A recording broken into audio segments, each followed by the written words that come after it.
प्रातः क्लास चल रहा था 26/8/1967। शनिवार को 8वें पेज की मध्याह्न में बात चल रही थी रखड़ी बांधने के बारे में। बच्चे सुनते तो हैं, एक्सप्रेशन उनके तुम देखते भी हो। अब ये तो चली गई और यहां तो कोई ऐसा है नहीं, माने विदेश की सेवा करने वाली चली गई और यहां कोई है नहीं, सारे तमो प्रधान होने पड़े इंडिया में। जो सर्विस जाके कर सके हैं रखड़ी बंधन की, जैसे समाचार सुनाते हैं वो आकर के समाचार सुनाते होंगे, परंतु बाबा को तो कोई उम्मीद नहीं है।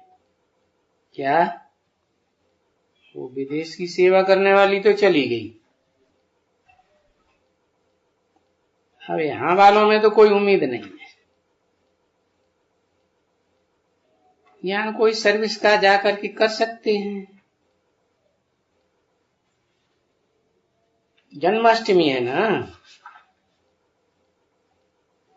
यहां तो कर सकते हैं,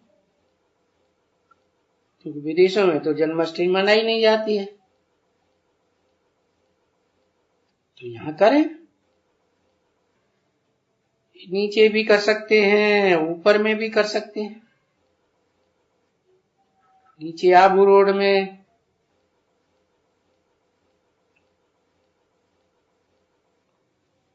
चित्र लेकर के जाएं। ये चित्र तो अपने पास है ही। कौन सा चित्र?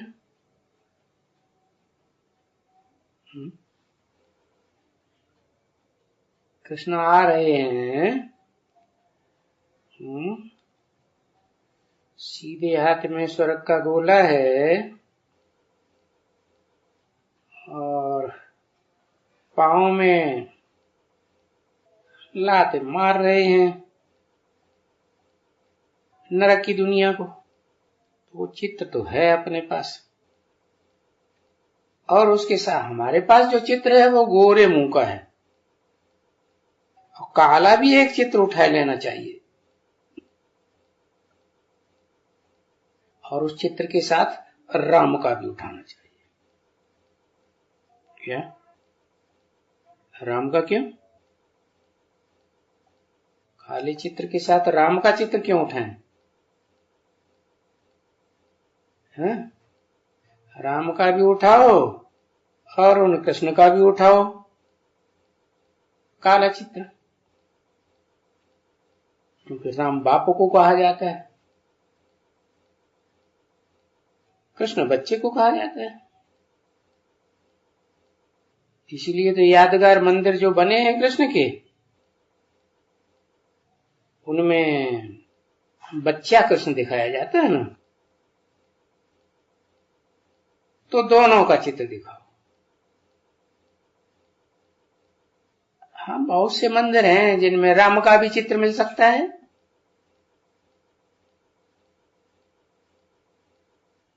वो राम के चित्र बहुत देते हैं। आने आने या दो दो आने के देते हैं।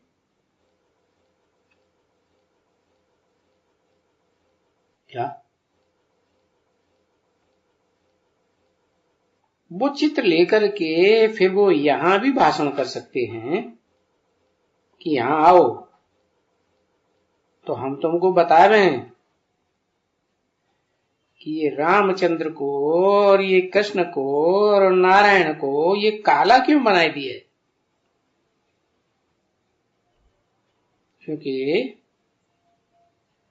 क्यों काला बना दिया? क्योंकि इनके पुरुषार्थी जीवन की यादगार है। जब पुरुषार्थ करते थे तब काले थे, काले कर्म करते थे, तो उनका चित्र भी, चित्र चरित्र की यादगार होती है ना। तो रामचंद्र बाप को भी काला और कृष्णचंद्र को भी काला, और कृष्ण बड़ा बनता है तो नारायण तो काला होगा ही, क्योंकि कृष्ण बच्चे का नाम है, स्वयंवर के बाद नारायण नाम पड़ता है।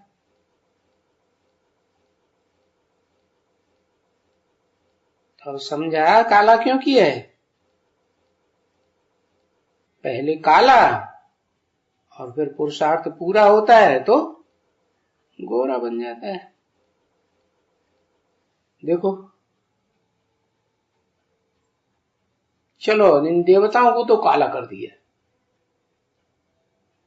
मनुष्य देवताएं बनते हैं, नर नारायण बनता है, परंतु ये शिवलिंग को काला क्यों कर दिया है? क्या हमेशा काला है या सुंदर भी है? तो उसकी यादगार क्या है? काले की तो यादगार है। कहीं भी किसी भी मंदिर में चले जाओ, काला ही पत्थर रखा होगा शिवलिंग का। गोरे की यादगार है सोमनाथ मंदिर। तो सोमनाथ मंदिर जब बना था तब तो द्वापर युग था, द्वैतवादी युग था, जब भक्ति शुरू हुई। उससे पहले तो देवताएं भक्ति करते नहीं थे। देवताएं तो स्वयं ही पवित्र हैं, अपवित्र पवित्र की भक्ति करते हैं।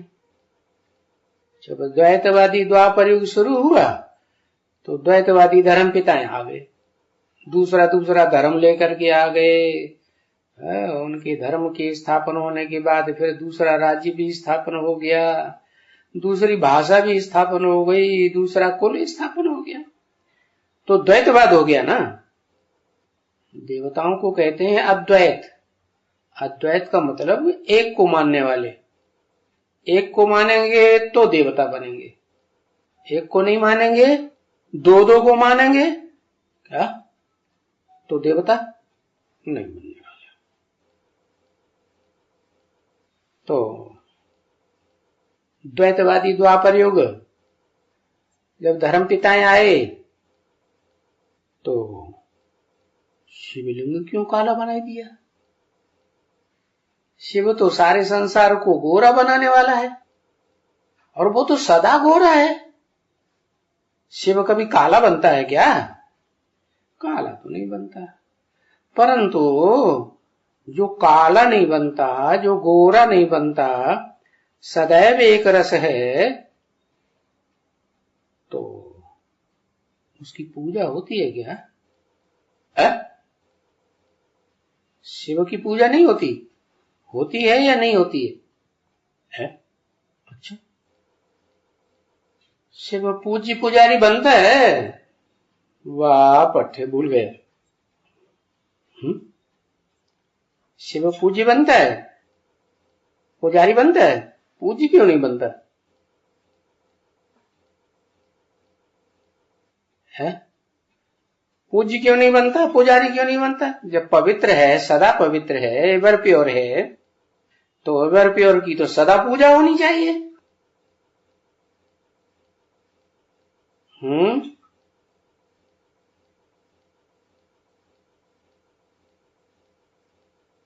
शिवलिंग में हीरा,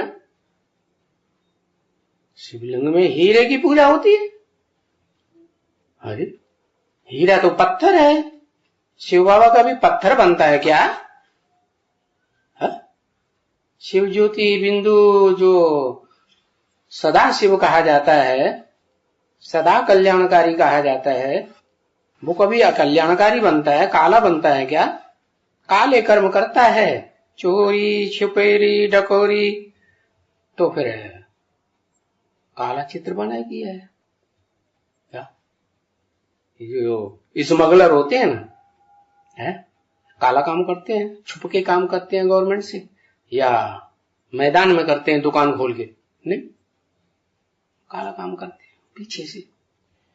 तो ये जो शिवलिंग है वो क्यों काला बनाई दिया? वो पूज्य बनता है? बनता है।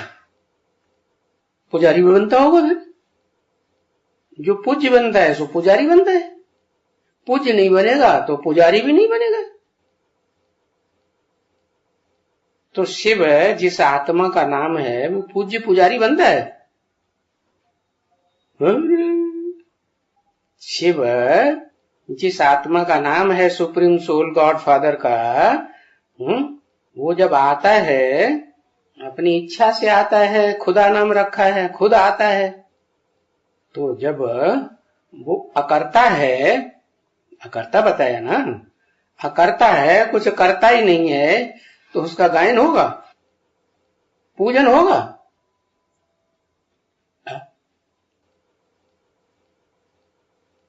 अरे वो जब निराकार है तो न पूज्य है न पुजारी है।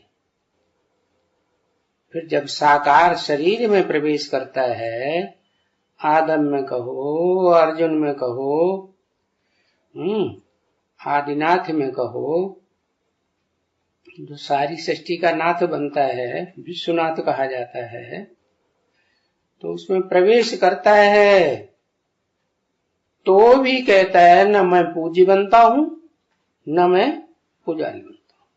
हाँ, जिसमें प्रवेश करता है तो वो संग के रंग से, याद से शिव समान बन जाता है। क्या शिव नहीं बन जाता? शिव बन जाएगा तो क्या होगा? वो 5000 साल इस सृष्टि पर रहना ही नहीं पड़े। शिव तो 5000 साल इस सृष्टि पर पार्ट शिव की आत्मा नहीं बजाती, वो तो सिर्फ कलयुग के अंत और सतयुग के आदि में आती है, जिसे कहते हैं दोनों युगों का संगम। बोला है ना गीता में, संभवाम युगे युगे, हर युग में आता हूं।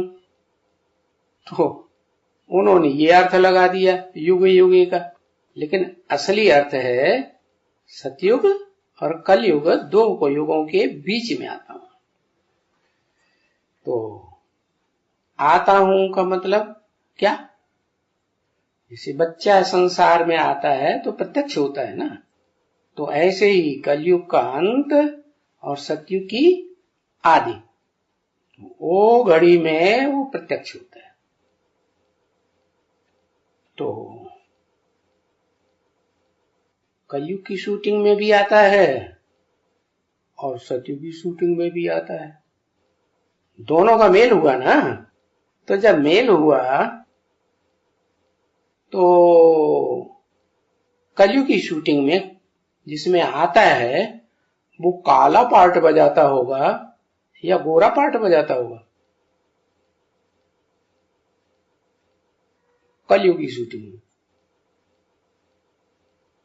है काला ही पार्ट बजाता होगा, क्योंकि जब शिव बाप प्रत्यक्ष हो संसार में तो जिसमें प्रवेश करता है वो बच्चा भी प्रत्यक्ष हो। बाप और बच्चे का जन्म इकट्ठा है ना, तो दोनों को काला दिखाई दिया, क्योंकि जो लिंग है, बड़ा रूप, वो है जिसमें प्रवेश करता है शरीर धारी, वो शरीर की यादगार, रथ की यादगार है काला लिंग। और सोमनाथ मंदिर में द्वापर की आदि में जब द्वापर सात्विक था, सात्विक सत्योप्रधान स्टेज थी, तो उस समय ऋषियों मुनियों ने उसमें हीरा दिखाया। हीरा दिखाने का मतलब है जो इस सृष्टि का हीरो पार्टधारी है, जो सृष्टि के आदि में हीरो और सृष्टि के अंतिम जन्मों तक भी हीरो, जब तक शिव बाप प्रवेश न करे। शिव बाप के प्रवेश करते ही वो जीरो बनना शुरू हो जाता। तो देखा, शिव को भी समझते हैं काला, इसलिए ऋषि मुनियों ने बना दिया उसको भी काला। अब वास्तव में शिव काला नहीं बनता। शिव जिस आदम में प्रवेश करता है, जो इस मनुष्य सृष्टि का पहला आदमी है, पहला इंसान है, जो आत्मिक स्थिति की शान में सबसे पहले टिक जाता है, तो उस इंसान की यादगार है शिवलिंग। क्या? हाँ, उसमें जो हीरा है वो बाप समान बनने की यादगार है, बाकी ऐसे नहीं कि बाप है। इसलिए मुसलमान लोग भी कहते हैं आदम को खुदा मत कहो, आदम खुदा नहीं, लेकिन खुदा के नूर से आदम जुदा भी नहीं। तो बाबा ने प्रश्न किया, क्या हमेशा काला है या सुंदर भी है शिवलिंग?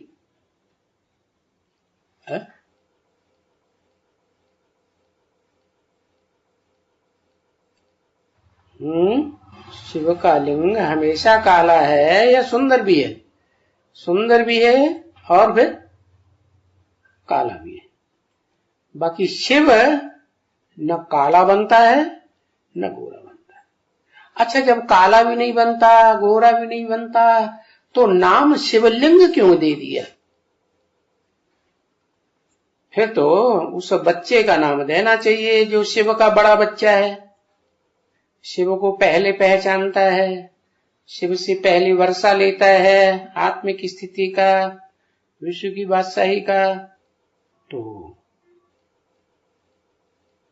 इसका क्या राज है? शिव निराकार के मुकर्रर रथ है। कौन? आदम। और जो है वो टेम्परेरी रथ है।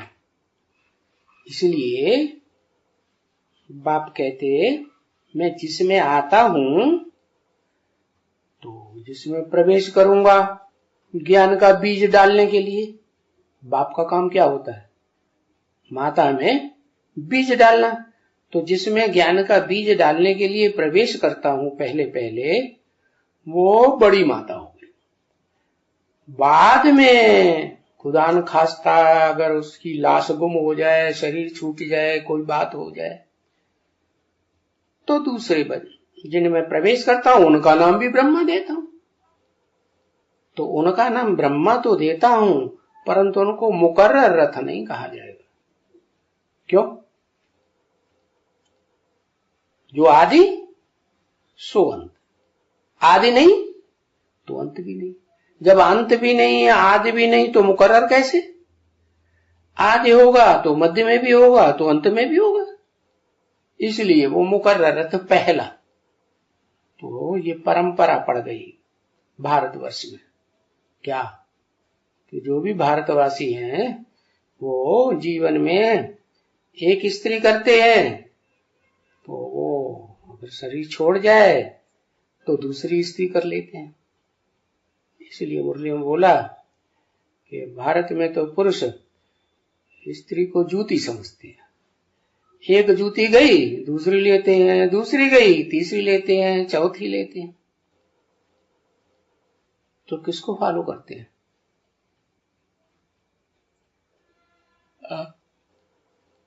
उस बाप ने आके जो परंपरा डाल दी, उसी परंपरा को फॉलो करते हैं। तो पूछा, हमेशा काला है शिवलिंग या सुंदर भी है? तो जवाब आया, सुंदर भी है, काला भी है। लेकिन शिव का लिंग, लिंग माने यादगार, निशानी, क्योंकि शिव तो निराकार है, उसकी निशानी साकार रह जाती है इस सृष्टि में, तो वो शिवलिंग कहा गया है। वो है काला, माने आदम वाली आत्मा काले ते काली भी बनती है कलयुग के अंत में, और सत्युग के आदि में सुंदर भी बनती है। तो ये कृष्ण को भी सुंदर है। और फिर श्याम को क्यों श्याम कह देते हैं? सुंदर और श्याम, कृष्ण को दोनों नाम क्यों दे दिए हैं? तो वो तो समझते हैं शास्त्रकार और उनके फॉलोअर्स कि सृष्टि जब शुरू हुई तो पहले पहले कोई नहीं था, पहले कृष्ण आया इस सृष्टि पर।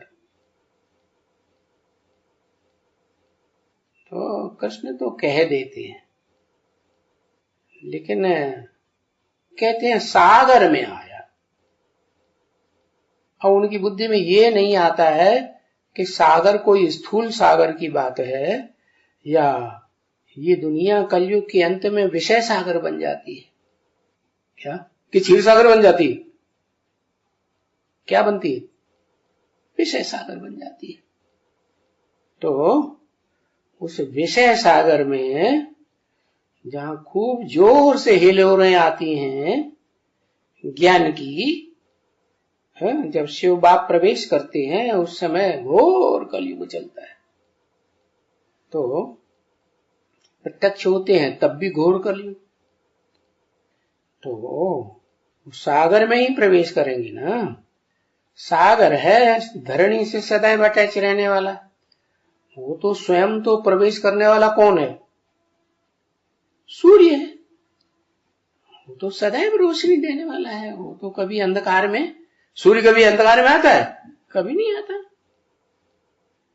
तो अब सवाल ये है कि चलो शिवलिंग को तो काला और गोरा बना दिया, द्वापर के आदि में जब भक्ति शुरू की तो गोरा भी है उसमें, और वो जिसमें प्रवेश किया वो लाल लाल लाइट का गोला भी है।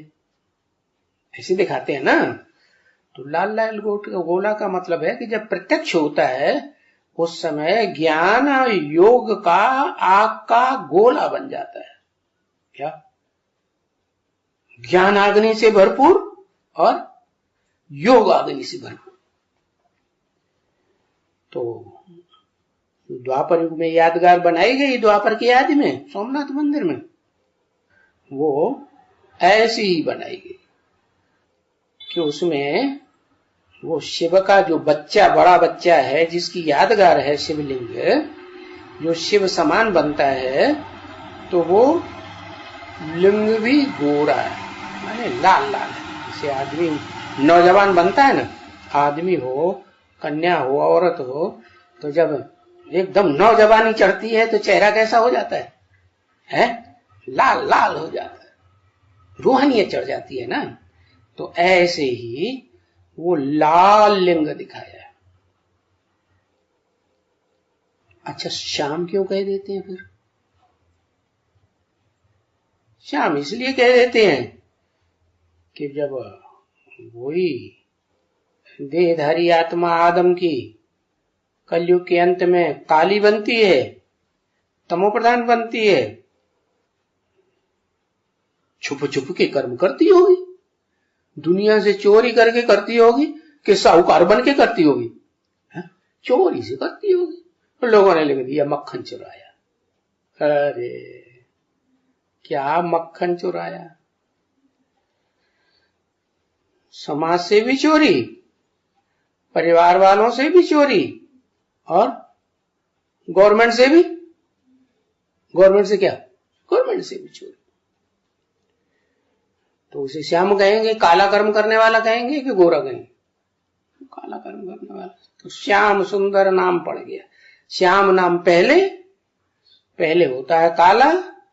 शिव बाप प्रवेश करते हैं तो धीरे धीरे पुरुषार्थ करते करते कलयुग के अंत की शूटिंग होते होते उस आत्मा के लिए आदि आ जाता है सत्य का, तो गोरा लाल लाल लिंग बन जाता है। तो कृष्ण को भी श्याम सुंदर कह दिया, तो रामचंद्र को भी सुंदर और श्याम क्यों कहते हैं? आओ तो हमको इसको भी समझाएं, क्योंकि राम वाली आत्मा भी बाप का पार्ट है ना। राम बाप को कहा जाता है, कृष्ण बच्चे को कहा जाता है। तो वो राम वाली आत्मा इस सृष्टि रूपी रंगमंच पर आदि से लेकर के, पहले जन्म से लेकर के और 82-83 जन्म तक भी सुख में शांति में रहती है, कोई दुख अशांति महसूस नहीं करती, तो वो गोरी हुई या काली हुई, क्या कहेंगे? है 82-83वें जन्म में गोरी कहेंगे। तो राम को भी काला दिखाई दिया, क्यों? क्योंकि 84वें जन्म जब शुरू होता है, शिव बाप प्रवेश करते हैं, तभी 84 जन्म शुरू हो जाता है। उस समय से काले कलयुग की शूटिंग उस आत्मा के लिए जोर से शुरू होती है। तो समझा क्या?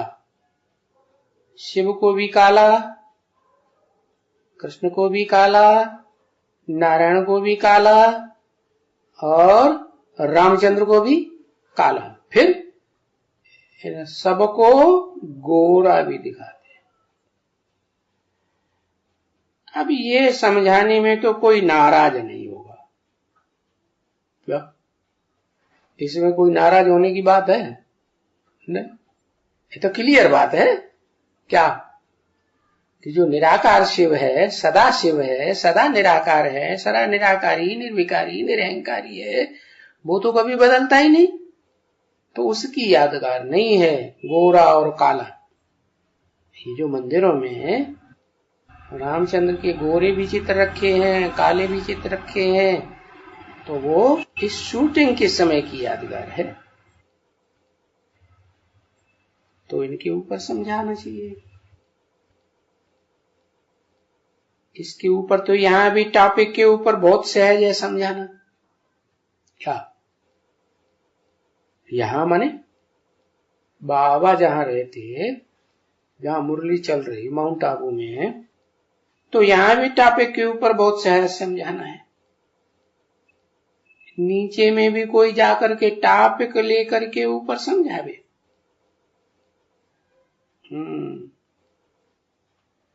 पर यहां कोई में ज्ञान तो है नहीं।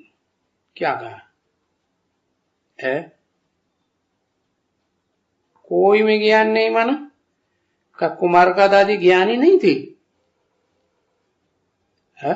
ऐसे क्यों कह दिया? पर यहां कोई में ज्ञान तो है नहीं, कुछ भी नहीं है। क्या? एकदम बुद्धू के बुद्धू।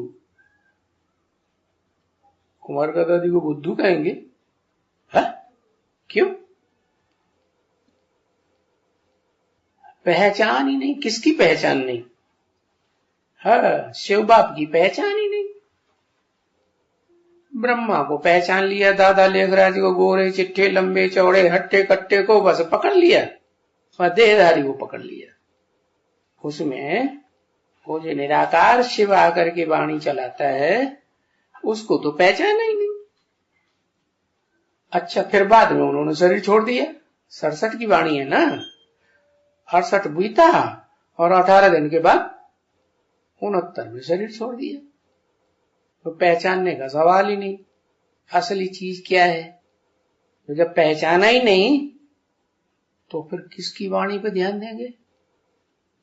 जिसमें प्रवेश किया दादा लेखराज में, उसकी बातों पे चलेंगे, या शिव की जो वाणी चली है उस मुख के द्वारा, वो पकड़ेंगे? क्या पकड़ा? बुद्धि ने क्या कैच किया? चाहे कुमार का दादी हो और चाहे वर्ल्ड रूरल ट्रस्ट करण बनाने वाले बड़े बड़े धुरंधर कहे जाते हो, उन्होंने पहचाना किसको? हाँ, दाढ़ी मूछ वाले को पहचाना, ब्रह्मा को। बस उसी की गोद में मगन रहे। ठीक है, गोद के लिए भी बाप बोलते हैं। अगर गोद आते समय ये याद रहा कि हम शिव बाबा की गोद में आए हैं, तो अच्छी बात है, तुम्हारा कल्याण होगा, मुक्ति, जीवन मुक्ति मिलेगी। लेकिन अगर ये याद आ गया, ये तो गोरा चिट्ठा लंबा चौड़ा हट्टा कट्टा आदमी मिल गया गोद में बैठने के लिए, तो फिर उसकी सब इंद्रियां याद आवेंगी कि नहीं? सारी इंद्रियां याद आवेंगी, भ्रष्ट इंद्रियां भी याद आ जाएंगी। तो फिर देखो, इसलिए बाबा कहते हैं, शिव बाबा, कि इनका चित्र भी न रखो। और इतनी नफरत क्यों? है? इनका चित्र भी रखेंगे, फोटो भी रखेंगे तो पतित हो पड़ेंगे, ऐसे बोल दिया। इतनी नफरत से क्यों बोल दिया? क्योंकि ये आत्मा ऐसा पार्ट बजाने वाली है, नई सृष्टि में जब से जन्म लेगी तब से अधोमुखी होके पैदा होगी कि ऊर्ध्वमुखी होगी? अधोमुखी पैदा होगी, खुद भी नीचे जाएगी और अपनी पीढ़ियों को भी नीचे ले जाएगी, और अपने फॉलोअर्स जो प्रजा है उसको भी गड्ढे में ले जाएगी। गड्ढा क्या होता है? नीचे गिरना क्या होता है? शूटिंग पीरियड में कहां से नीचे गिरा? दादा लेखराज वाली आत्मा जो सतयुग में पहला नारायण बनती है, पहली गद्दी का मालिक, कहां से गिरना शुरू हुआ? अरे हाथ पांव बांध के बैठ गए, द्वापर में गिरा। गिरना और उठना शूटिंग में होता है कि द्वापर में होता है? द्वापर में गिरा। द्वापर की शूटिंग में गिरा। कब से है द्वापर की शूटिंग? संगम युग तो 100 साल का है, तो उसका गिरना कब शुरू हुआ? जो उसको फॉलो करने वाले, उसके नक्शे कदम पे चलने वाले सब नीचे गिर गए। बुद्धू के बुद्धू, कुछ भी ज्ञान नहीं। जब से बाप गुप्त हो गया। कब से हो गया गुप्त? अरे 100 साल में कब से गुप्त हुआ? मम्मा ने शरीर छोड़ा तब से गुप्त हुआ। माने उससे पहले वो औंधे मुख का नहीं था। उससे पहले कभी नीचे नहीं गिरा। अरे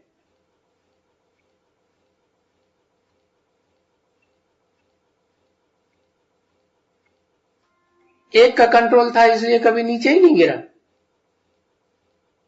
फिर हार्ट फेल क्यों हो गया जब एक का कंट्रोल था तो?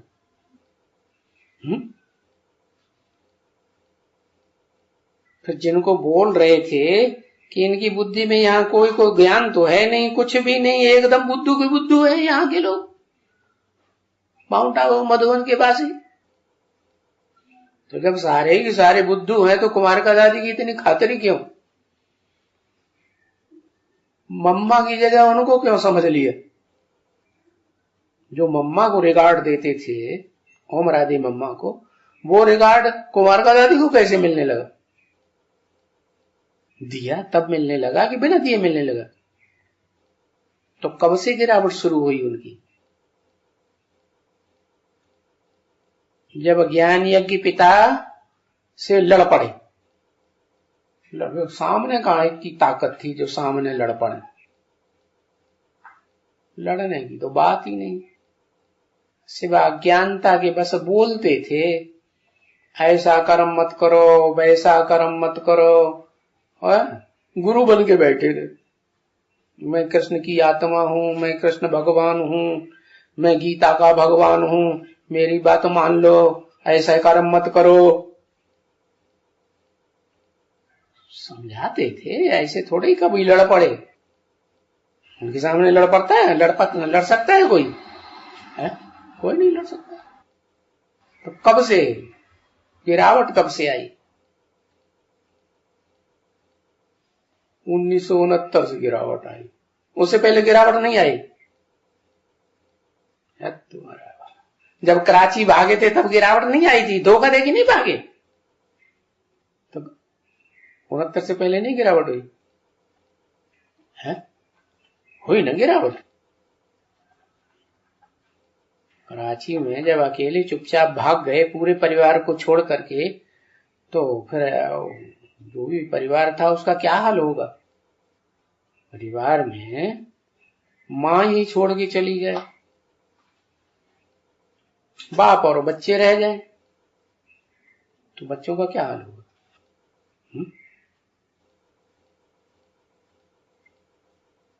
तो तभी से गिरावट शुरू हो गई।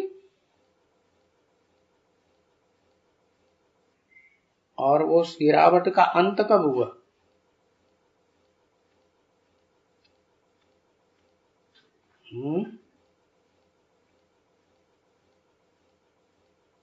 नहीं, 1947 में।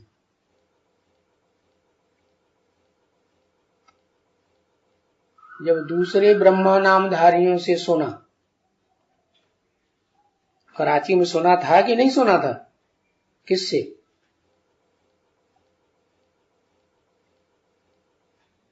दो से सुना, दो माताओं से सुना। तो उनसे सुनते सुनते फिर बुद्धि शुद्ध हुई। फिर 1947 में शिव बाप ने प्रवेश किया, तब चढ़ना शुरू। तो बाप समझाते तो रहते हैं सर्विस के लिए कि बाप बाप है, उसको कैसे समझाएं? ऐसे ही समझाएंगे ना जैसे बताया। ओम शांति।